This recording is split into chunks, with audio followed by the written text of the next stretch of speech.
Assalamualaikum warahmatullahi wabarakatuh. Selamat siang Ibu dosen dan teman-teman semuanya. Saya Tias Akil Sohiro dari kelompok 9 dan dua teman saya, Desi Ananda dan Atfal Kurniawan Saputra.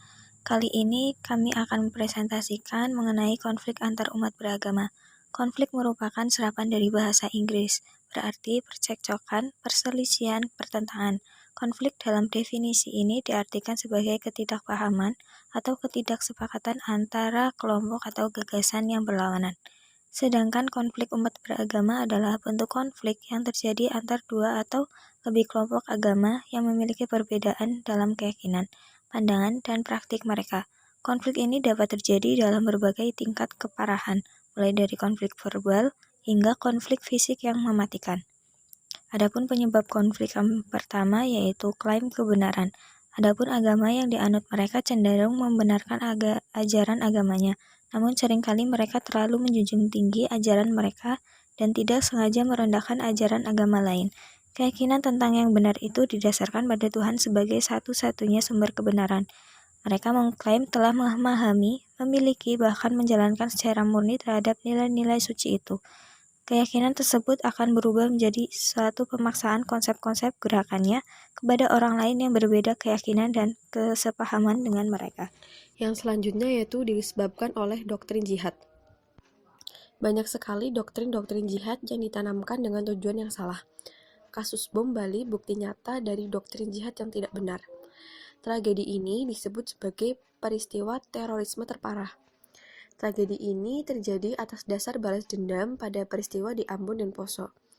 Teroris tersebut melakukan balas dendam karena banyaknya umat muslim yang terbunuh pada saat konflik di Ambon dan Poso.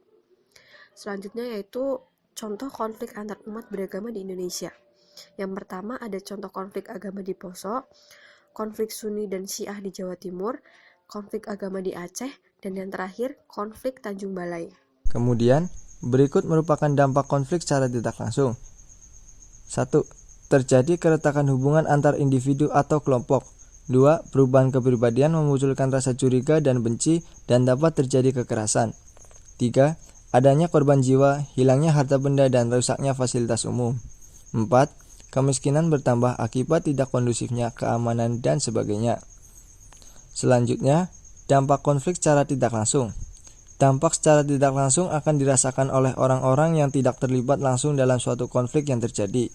Sebagai contoh, pengeboman di Bali banyak turis yang merasakan dampak dari konflik tersebut, yang pada akhirnya terjadi penurunan jumlah turis asing yang berkunjung ke Bali.